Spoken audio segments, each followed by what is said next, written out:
আপনি কি জানেন আপনার সমস্ত গোপন তথ্য ফাঁস হয়ে যায়, কিচ্ছু গোপন থাকে না। আপনার শরীরের ভেতরে কি চলছে, শরীরের বাইরে কি চলছে, সমস্ত খবর মাথার কাছে পৌঁছে যায় এবং মাথা তার নির্দেশ আমাদের শরীরের মধ্যে অর্গানের মাধ্যমে, মাসেলের মাধ্যমে, জয়েন্টের মাধ্যমে আমাদের শরীরে কি করে, তার মেসেজটা পৌঁছে দেয়। এই ঘটনাটা কিন্তু আপনি এবং আমি নিয়ন্ত্রণ করতে পারি না। নিয়ন্ত্রণ করে কে? আমাদের nervous system. Yes my dear friend, আজকে আমরা ডিসকাস করব নার্ভাস সিস্টেম খারাপ হলে বা নার্ভাস সিস্টেম যদি ঠিকমতো কাজ না করে তাহলে আমাদের কি কি রোগ হয় এবং সেই রোগগুলোকে ঠিক করতে গেলে কি কি করতে হবে এবং আমরা কিভাবে সেই কাজগুলো করতে পারি। অটোনোমাস নার্ভাস সিস্টেম ডিস্টার্ব হলে প্রথম যে প্রবলেম হয়, আমাদের রেসপিরেটরি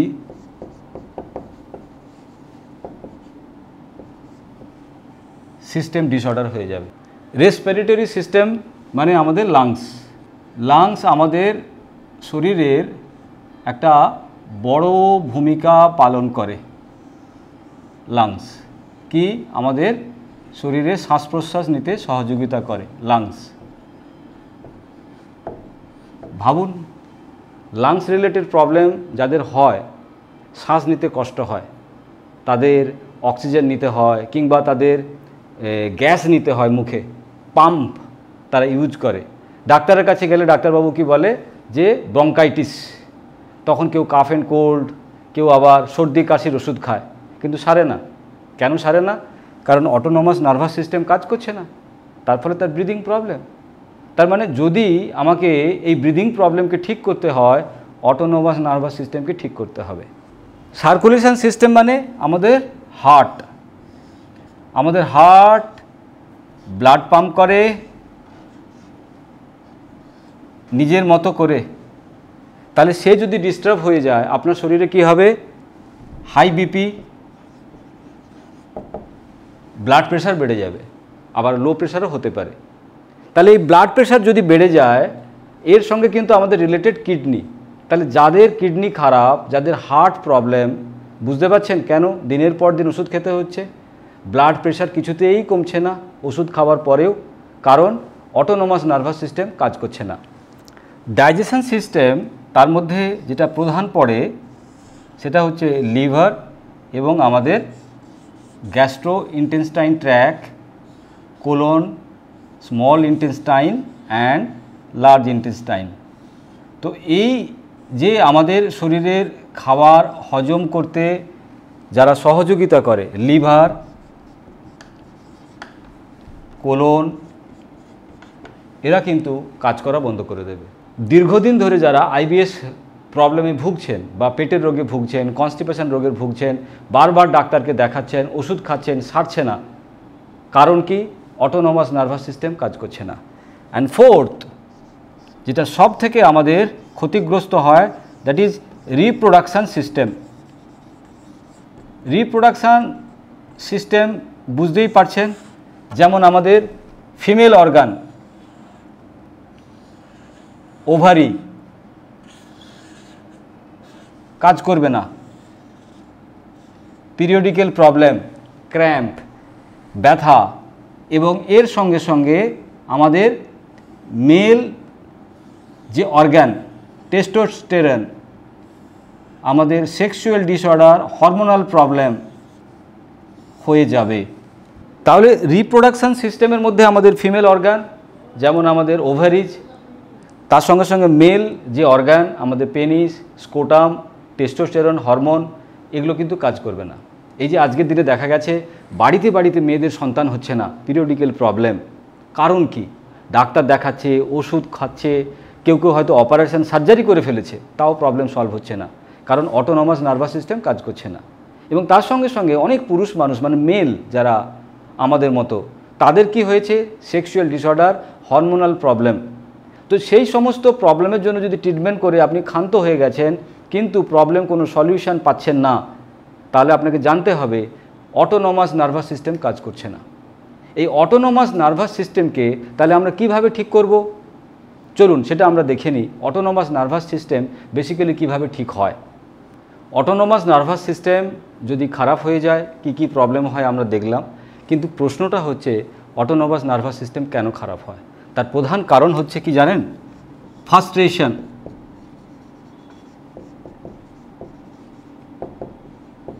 তার মানে কি? অস্থিরতা। যদি আপনি অস্থির হয়েছেন তো মরেছেন, তাহলে ওষুধে আপনাকে বাঁচাতে পারবে না। Second problem, that is your fear, ভয়। Third, anger. অনেকে বলে না, আমার বাবার রাগ জানিস, আমার মা তো খুব রাগী। হ্যাঁ, তোমার মা খুব রাগী, তোমার বাবাও খুব রাগী, কিন্তু তার জন্য কি হবে বলুন তো? এই যে অটোনমাস নার্ভাস সিস্টেম কোলাপস। কদিন পরে দেখা যাবে বাবা শ্বাস নিতে পারছে না, মায়ের ব্লাড প্রেশার বেড়ে গেছে, তার জন্য কিডনি প্রবলেম। আর কিডনি প্রবলেম হলে ডায়ালিসিস। তার মানে ডায়ালিসিস মানে সপ্তাহে 3 দিন, এক এক সিটিংয়ে 5,000 টাকা করে খরচা পড়ে। তার মানে সপ্তাহে 3 দিন মানে 5 দিনে 15, আর 15,000 টাকা যদি সপ্তাহে হয় তাহলে মাসে কত? 15 × 4 60,000 টাকা, আর বছরে 60 × 12, তার মানে 7,20,000 টাকা তোমার বাবার বেঁচে থাকার খরচা 1 বছরের। সুতরাং ওটা জেনে শুনে বাবাকে রাগ করতে বলবেন। আমিও মাঝে মাঝে আমার পেশেন্টদেরকে বলি, যারা খুব রাগ করে, যারা খুব ঝগড়টে হয়, তাদের প্রবলেমের জন্য কিন্তু তাদের অন্য হার্ট, কিডনি, লাংস দায়ী নয়, দায়ীকে অটোনমাস নার্ভাস সিস্টেম। এবং তার সঙ্গে সঙ্গে ফোর্থ, আমাদের ইগো, অহংকার। অহংকার, আমরা অহংকার করি না? আমি বিশাল বড় চাকরি পেয়ে গেছি, আমি বিশাল বড় মাস্টারমশাই হয়ে গেছি, বিশাল বড় রাজনৈতিক দলের নেতা হয়ে গেছি। আপনি নেতা হয়েছেন, কিন্তু এর পরেরটা আপনি জানেন না, শরীর আপনাকে সায় দেবে না। তাহলে আমাদের ফ্রাস্ট্রেশন, ফিয়ার, অ্যাঙ্গার, ইগো বা কাঁদঝি, অনেকে হয় না কাঁদুনে হয়। ফিফথ, ক্রাই, কান্না। কথায় কথায় কাঁদে, অনেকে আছে। তারা আবার বলে আমি কাঁদলে একটু হালকা হই। হ্যাঁ, কাঁদলে তুমি হালকা হচ্ছ, কিন্তু তুমি তোমার শরীরকে কোন জায়গায় নিয়ে যাচ্ছ? তোমার শরীরের মধ্যে একটা নার্ভাস সিস্টেম ডিসঅর্ডার তৈরি হচ্ছে। শরীর সবসময় কি চায়? আপনি এবং আমি স্থির থাকি, কিন্তু এই ফ্রাস্ট্রেশন, আমাদের অস্থিরতা, আমাদের ভয়, আমাদের রাগ আমাদের স্থির থাকতে দেয় না। যখনই আমরা রেগে যাই, আমাদের প্রথম প্রবলেম কি হয়? ব্রিদিং প্রবলেম চেঞ্জ হয়ে যায়, আমাদের হার্টবিট বেড়ে যায়। সকাল থেকে রাত্রি অবধি যদি কেউ ঝগড়া করে, সকাল থেকে রাত্রি অবধি যদি কেউ ফ্রাস্ট্রেশনে থাকে, সকাল থেকে রাত্রি অবধি কেউ যদি রেগে থাকে, কেউ যদি দুঃখ করে, কেউ যদি কাঁদতে থাকে, কেউ যদি খুব অহংকার দেখায়, তুমি দেখাতেই পারো, বাট তুমি কিন্তু বেশি দিনের মেহমান নও এই পৃথিবীতে। সুতরাং তুমি ভাবছো আমার ইন্স্যুরেন্স আছে তাই আমি বেঁচে যাব, আমি ওষুধ খাবো, বড় বড় ডাক্তারের কাছে যাব, চেন্নাই, ব্যাঙ্গালোর, দিল্লি, কলকাতা ঘুরে আসবো, সম্ভব নয়। তোমার ফ্রাস্ট্রেশন, তোমার ইগো, তোমার অহংকার, তোমার কান্না, তোমার অ্যাঙ্গারকে শান্ত করতে হবে। আজকের পৃথিবীতে যত মানুষ যারা হার্টের রোগে ভুগছেন, লিখে রাখুন, আপনি রাগী লোক। যাদের কিডনি প্রবলেম তারা কারা? ক্রোধী লোক। যাদের থাইরয়েড প্রবলেম তারা কাঁদুনে। যাদের diabetic related problem, digestion related problem, তারা ভীতু মানুষ। তার মানে আপনার ভয়, আপনার ক্রোধ, আপনার কান্না, আপনার অস্থিরতা, আপনার অহংকার আপনার রোগের কারণ। এবার আপনি কোন ডাক্তার দিয়ে, কোন ওষুধ খেয়ে, কোন হসপিটালে গিয়ে এই রোগগুলো সারাবেন বলুন তো? সেই জন্য পৃথিবী আপনাকে বলছে শান্ত, শান্ত থাকো। জীবনে একটা ছন্দ তৈরি করো। সেই ছন্দ যেমন একটা প্রাণী, ছন্দ যেমন একটা গাছপালা, ছন্দ যেমন এই পৃথিবীর সমস্ত জীবজন্তু তারা ব্যালেন্স করে তাদের জীবনকে সুস্থ রেখেছে, ঠিক আমাদেরকেও তাই করতে হবে। তাহলে autonomous nervous system frustration, fear বা অ্যাঙ্গারের জন্য যখন ডিস্টার্ব হয়ে যাবে, তখন কি করে ঠিক করব? চলুন সেটা আমরা জেনে নিই এবারে। অটোনমাস নার্ভাস সিস্টেম যদি ডিস্টার্ব হয়ে যায়, কেন ডিস্টার্ব হয় আমরা বললাম। তাকে ঠিক করব কি করে? তার ঠিক করার জন্য অ্যানিম্যাল এক্সারসাইজ। অ্যানিম্যাল এক্সারসাইজ মানে কি? অ্যানিম্যাল মানে পশু বা জন্তু। পশুদের ব্যায়াম করতে হবে।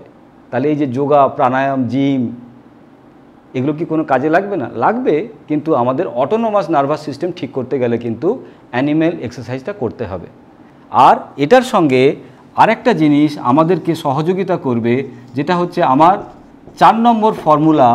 যত শরীরে রোগ জমা, আমাকে কি করতে হবে? চাইতে হবে ক্ষমা। ক্ষমা মানে কি? ফরগিভনেস। ফরগিভনেস, ক্ষমা করে দেওয়া।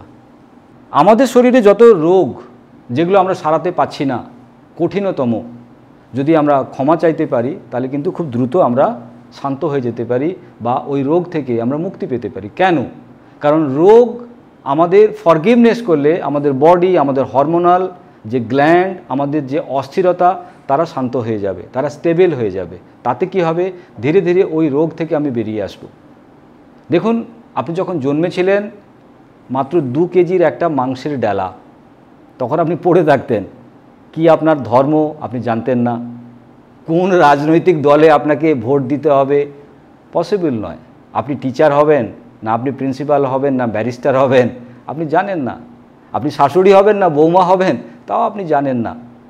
সুতরাং তখন আপনার একটাই জীবনের উদ্দেশ্য, বেঁচে থাকা। সেই মানুষটা যখন ধীরে ধীরে প্রকৃতির জল, আলো, বাতাস, খাবার দাবার নিয়ে বড় হলো, তৈরি হয়ে গেল অহংকার। আপনি অনেক ধর্মভীরু মানুষ হয়ে গেলেন, আপনি অনেক চেতনা সম্পন্ন মানুষ হয়ে গেলেন। আর সেই চেতনা আপনার জীবনে নিয়ে এলো অনেক বিপ্লব, আর সেই বিপ্লব আপনাকেই ধ্বংস করে দিল, পৃথিবীকে শান্ত করতে পারলো না। সুতরাং মাই ডিয়ার ফ্রেন্ড, আমাদের জীবন খুব লিমিটেড, আমরা পৃথিবী থেকে একদিন বিদায় নেবই। সেই জন্য ধর্মকে দূরে রাখুন, রাজনৈতিক পার্টিকে দূরে রাখুন, জীবনের কর্মকে অনেক দূরে রাখুন। বেঁচে থাকার জন্য আনন্দ উপভোগ করার রাস্তাগুলোকে বেছে নিন। কারণ জীবনে টাকা আসবে, সম্মান আসবে, সম্পদ আসবে, কিন্তু আনন্দ যদি নিতে না পারি, যেদিন চলে যাব সেদিন তো কিছু নিয়ে যেতে পারবো না। তাহলে সেদিন আমি জীবনে আমার অনেক কষ্ট হবে, আমার মনে হবে জীবনটাকে ভোগ করতে পারলাম না, আবার আমাকে ফিরে আসতে হবে। ওই যে কবিতাটা লাইন আছে না, তখন কাঁদি চোখের জলে 2টি নয়ন ভরে, তোমায় কেন দিইনি আমার সকল শূন্য করে। সুতরাং শূন্য একদিন, আমরা শূন্য থেকে এসেছি, শূন্যতে আবার চলে যাব। তাহলে এই মাঝখানের জীবনটাকে যদি আমাদেরকে সুন্দর করতে হয়, ক্ষমার মধ্যে, শান্তির মধ্যে আমাদের জীবনকে কাটাতে হবে। তখন কিন্তু এই অটোনমাস নার্ভাস সিস্টেম আমাদেরকে আর ডিস্টার্ব করতে পারবে না, আমরা খুব ভালো থাকতে পারবো, সুন্দর থাকতে পারবো। দেখুন, একটা কথা তো পরিষ্কার, ধনী গরিব, শিক্ষিত অশিক্ষিত নির্বিশেষে আমাদের স্বাস্থ্য ঠিক রাখতে হবে, সুস্থ থাকতে হবে। তাহলে সুস্থ থাকার এই প্রয়াস আমাদের জারি আছে।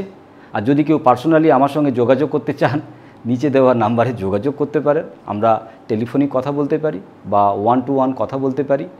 আর আমাদের বহু নিউট্রিশন নিয়ে পড়াশুনো করেছে আমাদের ইউনিভার্সিটি থেকে, আমাদের ফিওনা একাডেমি থেকে, তারাও কিন্তু ভারতবর্ষে বিভিন্ন জায়গায় আরোগ্যম সেন্টারের মাধ্যমে প্রচুর মানুষকে রোজ সুস্থ থাকার পথ দেখাচ্ছে, ওষুধ ছাড়া, ডাক্তার ছাড়া। সুতরাং আমরা সবাই সুস্থ জীবনে সুন্দরভাবে বেঁচে থাকবো, এটাই আমাদের চাওয়া, এটাই আমাদের ইচ্ছে। এই ইচ্ছেটা আমরা জারি রাখি। আবার আসব নতুন কোনো ভিডিও নিয়ে এবং নতুন কোনো নলেজ, যেটা কিনা আমাদের জীবনকে আরও সুন্দর করবে, আরও সমৃদ্ধি করবে। আজকে এখানে শেষ করছি, আবার দেখা হবে নেক্সট ভিডিওতে। টাটা।